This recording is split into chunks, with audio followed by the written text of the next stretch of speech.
What's up? It's your self-proclaimed Cinema Shogun here, and just 2 days before Christmas, a 14-year-old girl was shot and killed while trying on dresses for her quinceañera inside of a Burlington coat factory in LA yesterday. Now, I was originally going to report on this story yesterday, but the story was so convoluted and there was so much disinformation flying around that I decided I would wait to report on it. And don't get me wrong, it's not just the internet that's spreading this disinformation, it's the LA Police Department as well. Now, this situation is tragic, a very tragic situation, and something that I feel like 100% could have been avoided. From what we know, officers responded to a call at the Burlington coat factory because some man was assaulting some woman, and it turned out it was with a bike lock, with some lock that you put on their bike chain so people can't steal it when you want to go get a Subway sandwich and you tie up your bike to the stop sign. That's what this guy had. Not a firearm, not a knife, a bike lock. And police, doing what police do, came in to this Burlington coat factory, guns ablazing.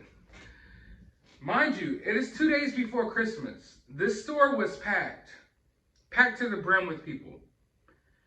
I live in I don't want to say very, very small town, but way smaller than LA.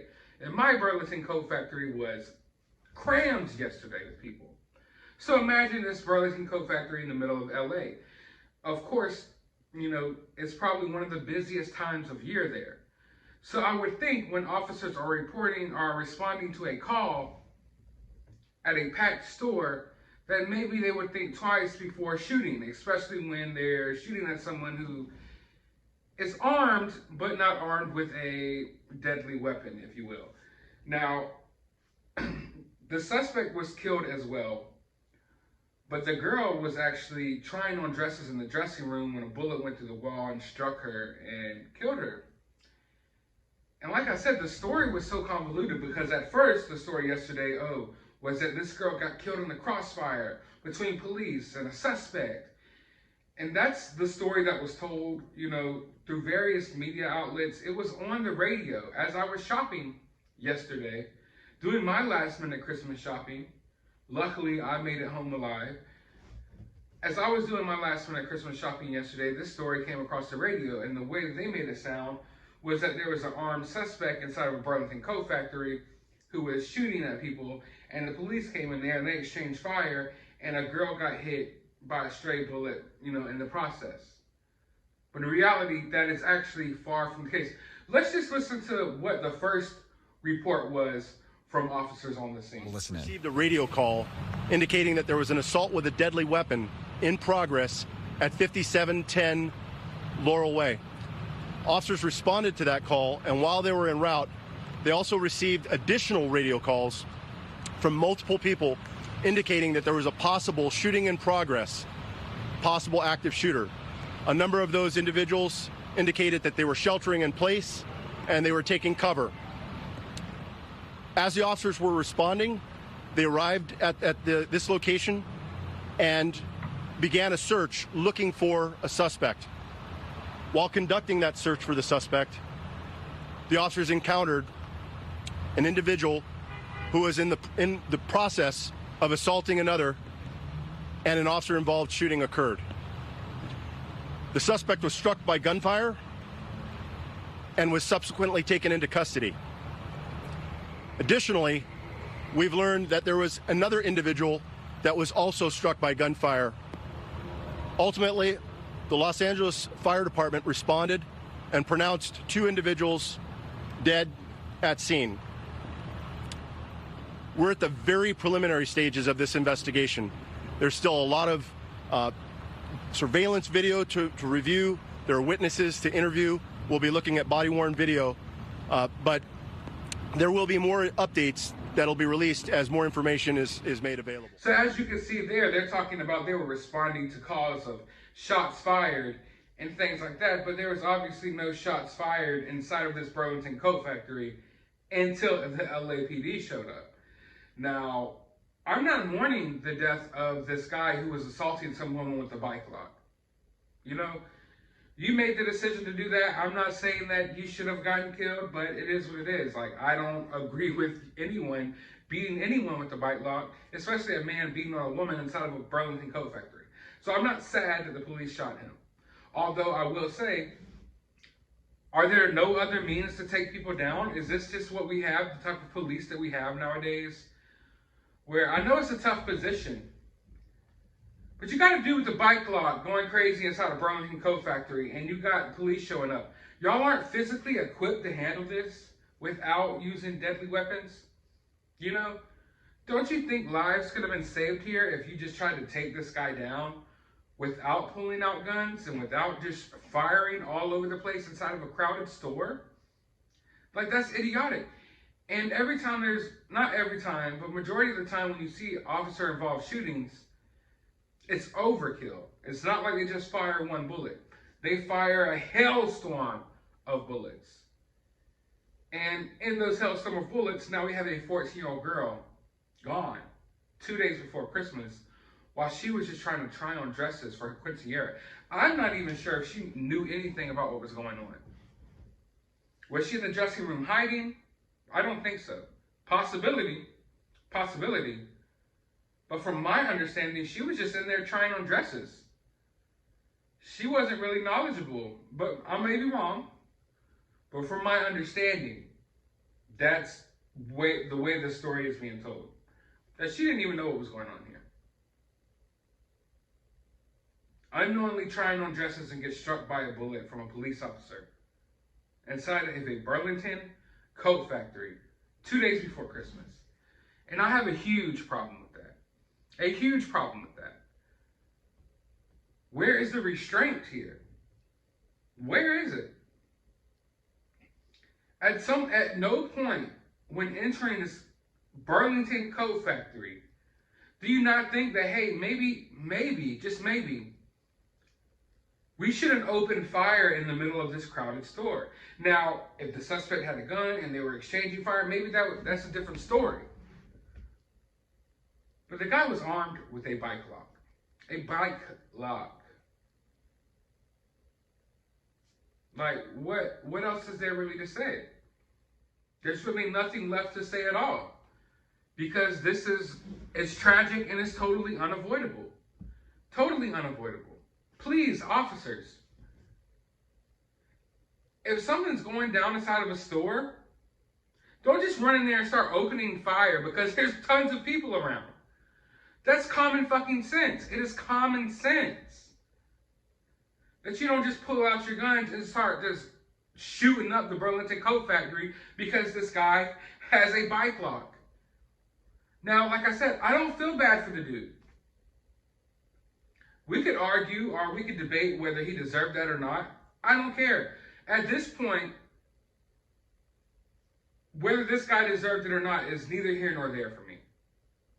Because what we have now is a 14-year-old innocent girl who had nothing to do with any of this, whose life is gone, and a family of that girl who had nothing to do with this, whose life is gone, because the police decided it was a good idea to open fire inside of a packed Burlington coat factory.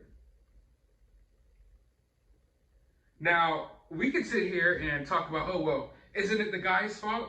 Well, if the guy didn't go in there with the bike lock and start beating up people, maybe this girl would still be alive. And that's true. That's true. But at the same time, he's a criminal. He's a crazed man. Whatever he is, I'm not holding him to the same standards as I do police officers. So yeah, that's bad. And if he didn't do that, all of this would have been avoided. But criminals exist. The police exist. And when police respond to a situation like this, it's not a good idea just to go in guns blazing inside of a packed department store. A guy armed with nothing but a bike lock is what caused this 14-year-old girl to lose her life. But you've heard enough from me. I'll be back with a few more of my opinions, but let's listen to another press conference.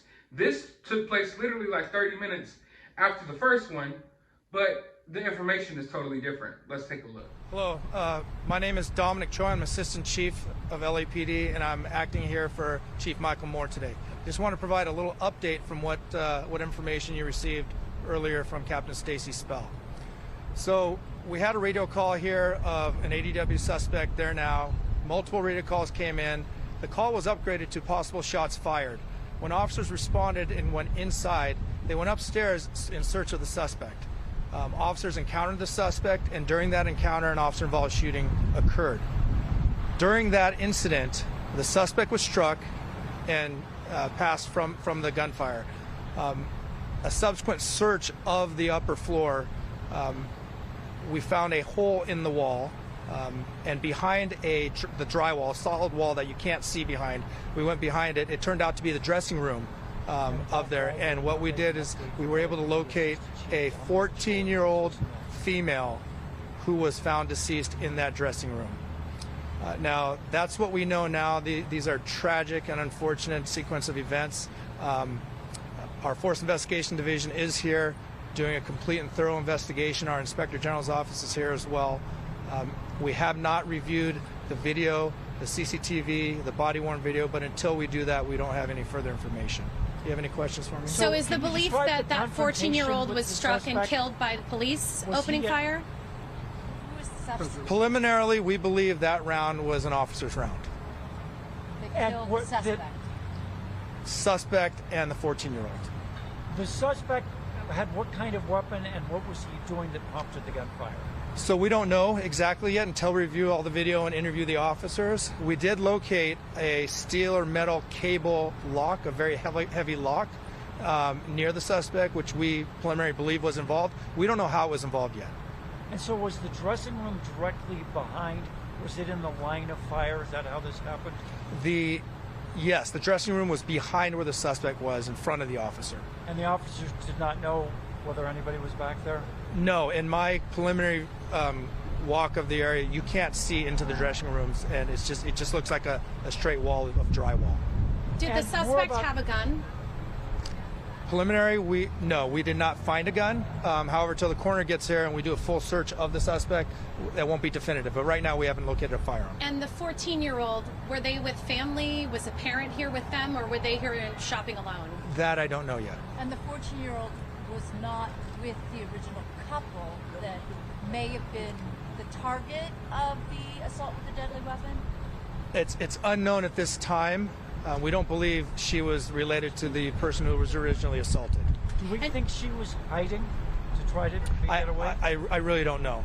Again, until we interview the officers and we look at the cameras and the body worn, we won't know. Do we know a motive? Body cam was turned on and it's available. So. Do we know a motive in this? What prompted this man to go into Burlington and assault people? We don't. Was he someone known to you? Someone who had problems at this time, no. That is still yet to be determined. So you don't know if he knew the woman he assaulted? Yeah, we don't know if there was any type of connection or relationship between the woman that was assaulted, who was transported to the hospital, and the suspect. And how is she? Don't have an update on her yet, but she's still at the hospital. Can you talk about the extent of her injuries? Age, race, anything like that? I don't know. I don't know yet. Not even. Yeah, I know. Adult, not a teen. The suspect is a male adult. Yes. Okay, and the suspect was killed. Yes. Okay, shot by police. Yes. I gotta be honest with you all. The way they announce things and they say things at these press conferences always rubs me the wrong way. It makes my skin crawl. We were able to locate a 14-year-old girl who had died in a dressing. What? You were able to locate? That's almost as if y'all weren't the ones responsible. No, y'all weren't able to locate a woman who was struck by a bullet. Y'all were able to kill a woman who was in the dressing room. Now, afterwards we were able to locate someone who was deceased. No, you killed that person. You killed them. You didn't locate them and they were deceased. You killed them. All because this guy had a bike lock and y'all were too scared to tackle him and take him head on. What happened to that? Like, what happened to the days where police would actually try to handle things physically before just going towards firearms. And then, you know, in the traffic stops in certain situations, we're fresh off of the Kim Potter trial. Literally, the guilty verdict just came in yesterday. Now, that situation is very different from this situation. But what I'm saying here is, when did we stop using physicality to try to stop criminals as opposed to pulling out weapons, you know, just from the get-go? Now, in the Kim Potter situation, I think it's way more justifiable pulling out a firearm in that situation, because now you have someone resisting arrest, entering their car, who knows what they could be grabbing in their car, who knows if they could use their car as a deadly weapon. And in this situation, you have a guy who, I don't know right now, but I'm just going to go ahead and assume, I think it's fair to assume it's LA, this guy's attacking people with a bike lock. He's probably just some deranged crackhead inside a Burlington coat factory. And y'all felt the need to just fire the whole place up to the point that you're killing people that are getting dressed inside of the dressing rooms. Because y'all couldn't take that head on. I'll tell you right now, I'm not the toughest guy in the world, nor will I ever claim to be. But if some guy's walking around fighting people with bike locks inside a Burlington coat factory, I wouldn't be too scared to face that head on. You know, I don't see the need for police who are obvious. We know how police work. They're not like, oh, it's just one officer comes here. You know, they probably are like 5 or 6 of them. You know, they sit in the whole squad. And y'all couldn't work together to take this guy down with different means. Pepper spray the dude. He's got a freaking bike lock. What the hell even is a bike lock as a weapon? Batons, what? Anything other than pulling out a firearm inside of a crowded store. A crowded store. There is no excuse for this whatsoever. And I know there's going to be people who are still going to make excuses for this, but there's no excuse for this whatsoever. That girl should still be alive. And you could even argue that the guy with the bike lock maybe should still be alive too. I don't care about what happened to him. I care about what happened to the girl. But the fact of the matter is, you know,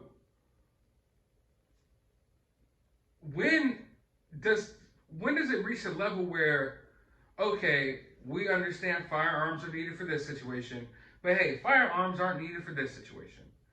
You know, every situation is different.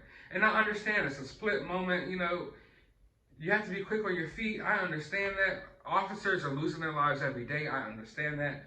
So I understand that officers could be scared in situations like that. But you don't send officers inside of a packed store to open fire on someone with a bike lock. It just simply, it would never make sense. And I feel so horrible for this family. It's inexcusable. It's inexcusable. Something needs to be done here, because I don't want me or anyone I love or anyone I know, any of y'all, going to Burlington Coat Factory to try on some budget coats just to get shot by the police because they can't handle a freaking crackhead without pulling out their weapons. But I want to know your thoughts about this. How do you feel about this?